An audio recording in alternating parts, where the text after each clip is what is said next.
Of India हैं भरत, उनको एक वकील ने कोर्ट में जूता फेंकने की कोशिश की और कहा कि सनातन धर्म का अपमान नहीं सहेंगे। क्या कहना? मतलब अगर आज चीफ जस्टिस के ऊपर भी जूता फेंकने की कोशिश होगी तो मैं समझता हूं कि फिर देश जा कहां रहा है। देश संविधान से चलता है और सनातन धर्म का अपमान नहीं सहेंगे। अपमान क्या चीफ जस्टिस का अपमान करेंगे किसी धर्म का? मैं समझता हूं कि ये सब जो है ना, ये आज जो 2014 के बाद जो तानाशाही देश में पैदा हो गई है, ये कोर्ट को मानने को तैयार नहीं। इसके पहले कोर्ट के 4-5 जजेस निकल कर आए थे, उन्होंने कहा था देश में जो हो रहा है वो ठीक नहीं हो रहा है। देश की जो संविधान की धज्जियां उड़ाई जा रही हैं, देश में सेक्युलरिज्म खत्म हो रहा है, देश के अंदर आज लगता है कि कोई अराजकता आ चुकी है। अगर इस तरह की चीज होगी, मैं समझता हूं कि इसके ऊपर बंधन लगना चाहिए। ऐसी चीजों पर अब चीफ जस्टिस ऐसा कोई लॉ लाना चाहिए, ऐसी कुछ कार्रवाई होना चाहिए, किसी की हिम्मत न पड़े। मुझे अफसोस है कि आज चीफ जस्टिस के ऊपर इस तरह की हरकतें लोग कर रहे हैं। आम आदमी की हालत क्या होगी, सोचिए आप जरा।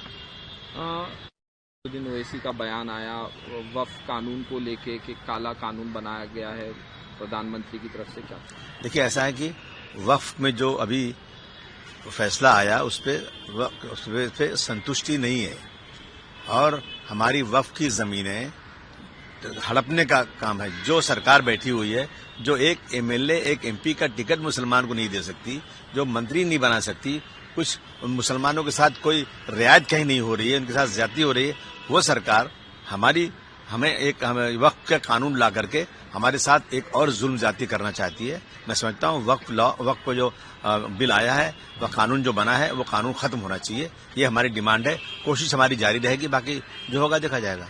राज ठाकरे उद्धव ठाकरे मातोश्री पे मिले, उसके बाद संजय राउत का बयान आया कि जो महापौर होगा वो मराठी होगा और ठाकरे भाई हैं उनकी पार्टी से महापौर होगा। जनता तय करेगी किसका होगा, देखते हैं। हम भी कोशिश कर रहे हैं कि हमारा महापौर बन जाए।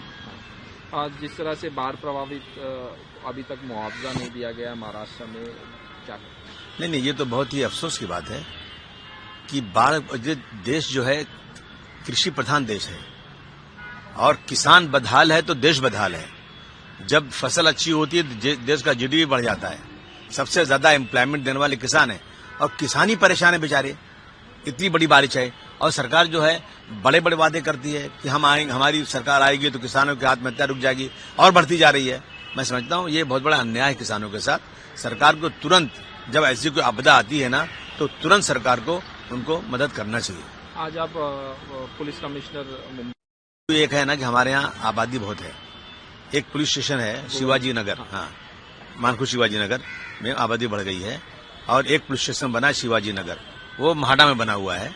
और वहां से अगर आप चलेंगे तो एसएमएस कंपनी डंपिंग ग्राउंड जहां है, वहां से लोगों आने में आधा घंटा लगता है। अगर आप शिवाजी नगर पुलिस स्टेशन जाएंगे ना, वहां मेला लगा रहता है, इतनी भीड़ रहती है। आबादी बढ़ी है, आबादी के लिहाज से एक पुलिस स्टेशन वहां और हमने मांग किया कि एक पुलिस स्टेशन और वहां खुलना चाहिए। वो पुलिस स्टेशन जो पुराना पुलिस स्टेशन था शिवाजी नगर का, वो एग्जिस्ट कर रहा है वहां पे। वहां पर एक पुलिस स्टेशन जल्द से जल्द खोला जाए और जहां क्राइम बहुत होता है, जहां नशे का काम बहुत हो रहा है, ऐसे एरिया में सरकार को थोड़ा ध्यान देकर के जल्द से जल्द एक और पुलिस स्टेशन खुलना चाहिए। ये मांग लेकर हम आए थे इनके पास। आपने कहा कि रोज सुबह आप मराठी सीखते हैं 7 बजे, तो अब कितनी सीखी मराठी? और जो मराठी का मामला हुआ था भिवंडी में, आपने कहा था कि मराठी यहाँ जरूरी नहीं बोलने, क्या कहना? अरे आप ये बात कह रहे हैं, मैं एक साथ में 10 टीवी वाले 10 मीडिया के लोग खड़े हैं, उसमें एक आदमी कहता है मराठी बोलिए तो और सब कहते हैं कि हिंदी बोलिए। ये बात दूसरे हैं, तो मैंने कहा एक मी मराठी शिकत आहे, इकडे मराठी बोलण्याची आवश्यकता नहीं है। अभी मैं सीख रहा हूँ रोजाना, अभी बोलूंगा मैं। देखिए, मगर क्या है ना कि अभी टाइम लगता है, समय मिलता नहीं है, लेकिन इसका मतलब नहीं कि मैं मराठी चाहता नहीं हूँ। मराठी से आई लव मराठी। जो लोग मराठी की बात करते हैं वो मराठी से मोहब्बत नहीं करते, वो अपनी राजनीति से मोहब्बत करते हैं। जिनकी जमीन खत्म हो चुकी है वो अपनी जमीन मराठी उत्तर भारतीय के झगड़े करके ना ये अपनी जमीन को वापस लाना चाहते हैं। आपने कहा आई लव मराठी तो लोगों को अच्छा लगेगा, लेकिन जब आप आई लव मोहम्मद कहते हैं तो मामला दर्द होता है। नहीं, इस देश में इंसाफ तो नहीं है ना। मुसलमान का मामला आया ना तो सब गुलदर्द। जब भी कोई त्योहार हमारे हिंदू भाइयों का आता है, वो यही लिखते हैं, बड़े बड़े बंधन लगाते हैं। लेकिन जब हमारा हुजूर सल्लल्लाहु अलैहि वसल्लम का जब ईद मिलादुन नबी आई, 1500 साल हो गए थे और लोगों ने आई लव मोहम्मद लिख दिया, तो उसमें केसेस हो गए। तो ये तो ज्यादती है, इसकी वजह से ये इशू बढ़ गया। लेकिन मैं अब कह रहा हूँ, मैं खुद ही कह रहा हूँ कि आप इस मुल्क में कानून खत्म हो चुका है। संविधान की धज्जियां उड़ रही हैं। मैं मुसलमानों से कहना चाहता हूं कि आप जो है ना, अब मोहम्मद रसूलुल्लाह सल्लल्लाहु अलैहि वसल्लम के बताए हुए रास्ते पर चलिए। उन्होंने क्या सिखाया, जिंदगी कैसे गुजारना चाहिए, पैदा होने से मरने तक के लिए एक एक चीज सिखाया।